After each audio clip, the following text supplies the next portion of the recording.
terremotos, a humanidade tende a criar ídolos e colocá-los em pedestais bem altos, inalcançáveis.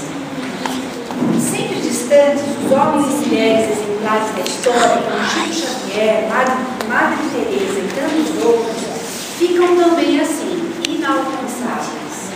Porém, quando podemos conhecer mais de perto a vida dessas figuras exemplares, como Paulo de Tarso, percebemos o quão próximas elas estão de nossas vidas. Por vezes, somos como o jovem Saulo. Não posso permitir a blasfêmia e desrespeito ao propósito do nosso Deus. A verdade é uma só. Apaixonado. A lei de Moisés é a única verdade. Intransigente.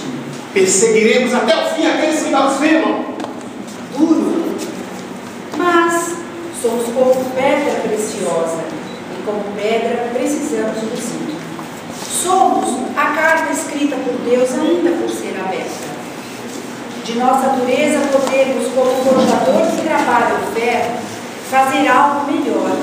Mas para isso enfrentamos o fogo da transformação.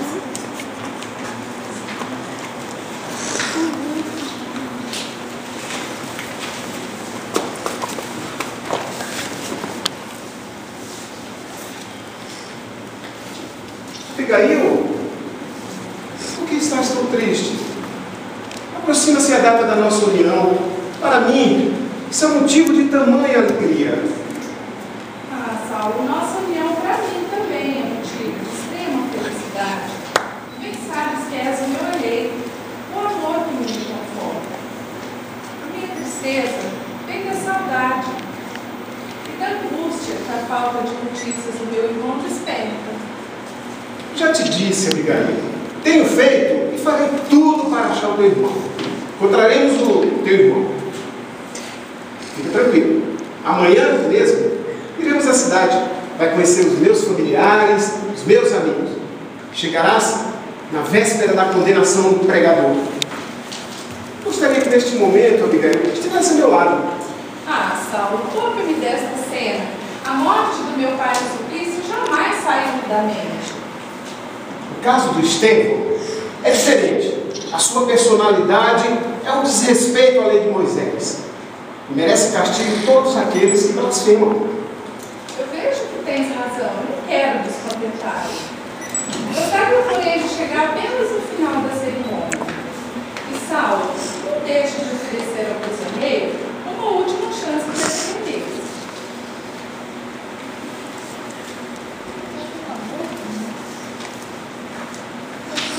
A intolerância nos desequilibra e curva a visão. Através dela, cometemos os mais graves erros e os justificamos como se a verdade tivesse uma só face.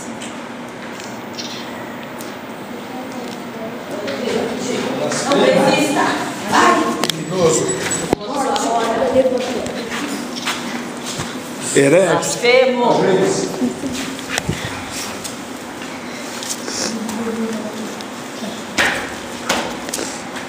Juras contra o carpinteiro Nazareno? Esta é a tua última chance de conservar a vida. Não insulteis o Messias.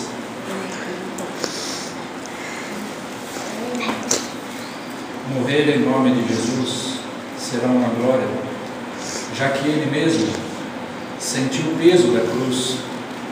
Cala-te! Não fale mais nada. Vamos apedrejá-lo.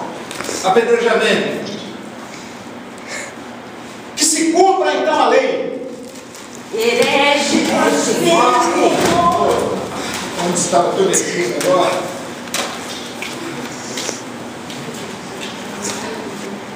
Não, é ele, Saulo! É o meu irmão, Saulo! O quê? É ele! Enlouqueceste? Não, não pode ser. É ele, sim! Deixe-me falar com ele nesses últimos instantes.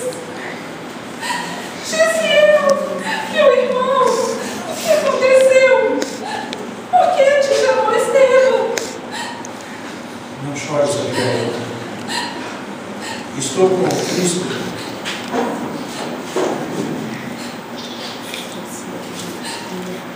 Agora me chamo Estevão, porque um romano nobre me libertou, mas pediu segredo. Mas quem é o Cristo? É o nosso Salvador. Sei que vou morrer, mas a alma é imortal. Sinto em te deixar logo agora que acabei de me encontrar. Mas estarei sempre contigo, meu irmão. A morte não separa aqueles que se amam. Gesiel, este é meu noivo. Não tenho o teu noivo nem ódio. Jesus os abençoe. Saulo deve ser bom e generoso. Seguiu Moisés até o fim. Quando conhecer a Jesus, o servirá com o mesmo fervor.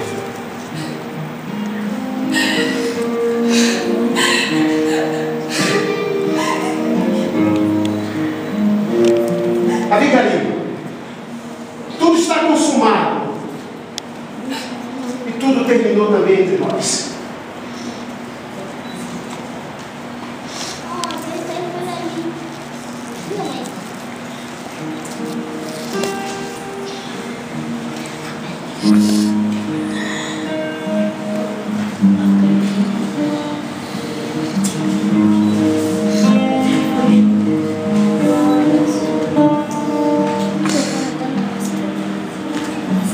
Frente aos embates da vida é que reconhecemos o nosso íntimo e percebemos o que consideramos mais importante.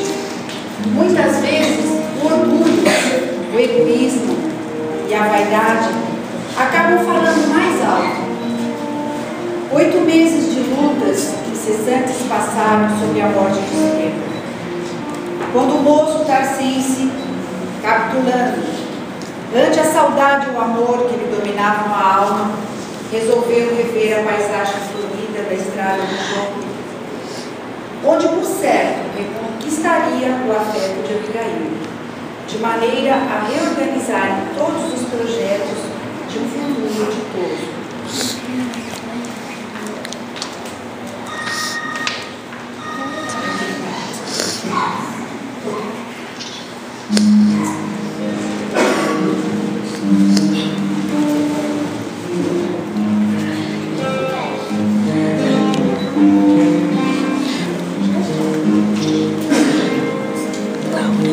Pode filmar um pouquinho pra mim, porque eu tenho que ir no banheiro.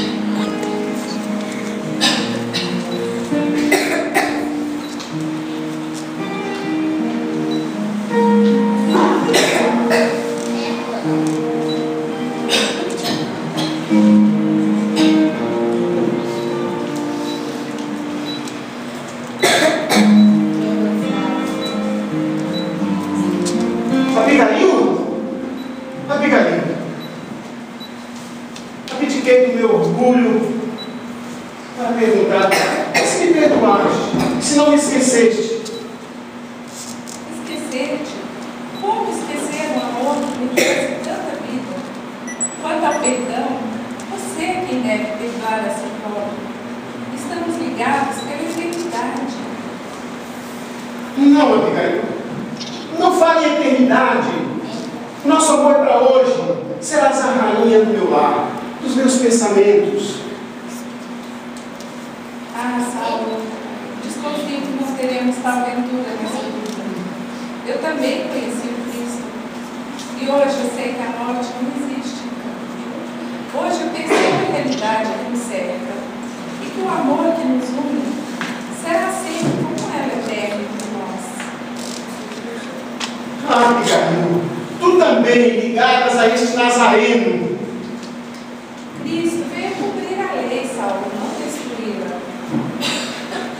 Não se esforce, Abigail, não se esforce. Ele veio buscar. Não, Abigail, quero tê-la para sempre comigo. Você estará sempre guardado em meu coração.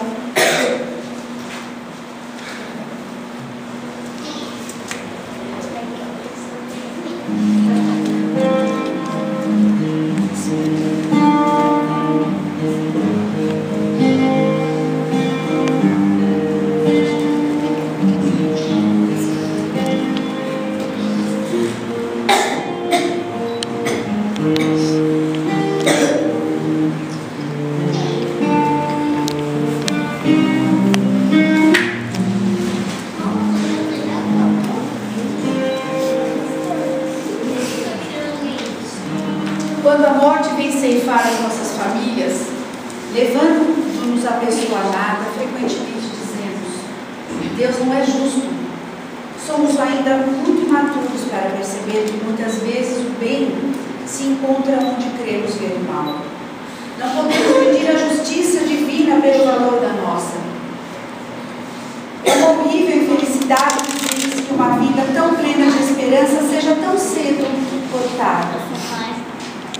Mas lembremos-nos todos os sofrimentos, miséria, decepções, dores físicas, perda de seres queridos, encontram sua consolação na fé, no futuro, na confiança da justiça de Deus, que o Cristo veio ensinar aos homens.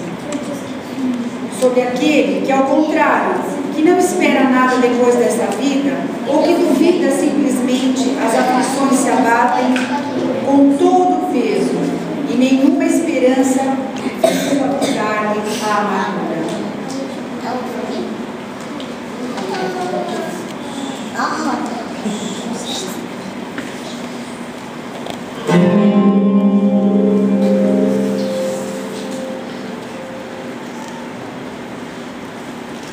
Morte aos cristãos!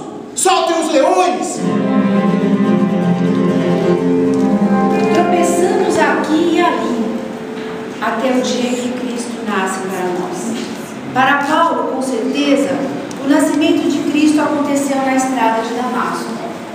Naquele momento, ao sol do meio-dia, ao deparar-se com a luz da verdade, teve seus olhos fechados para o mundo e pôde voltar-se para dentro de si. Saulo, Saulo, Saulo, por que me persegues?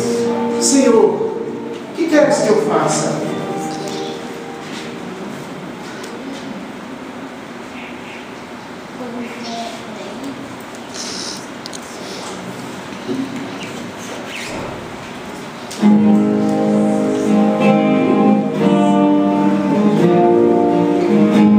No deserto das incompreensões, o amor de Deus a nos chamar, nos levantar das lutas humanas e julgar lágrimas de um mundo afã. Em Damasco, num portal de luz, o inovidável tecelão vai se encantar, a visão celeste se curvar ante o seu mestre, se ofuscar com a luz amiga e entender a razão da vida, enfim.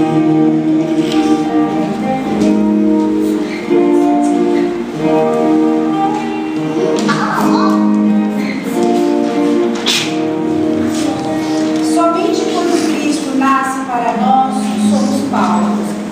Abandonamos o homem velho, direcionamos nossa paixão, aceitamos que nossa realidade não tem uma só face. Transformamos a pedra bruta em joia reluzente. Mas tal transformação não é possível sem o trabalho da luz. No esforço, nas lutas, ergue-se em nós o Paulo, o homem novo, e pudermos construir o reino de Deus em nós, e não só esperar por ele.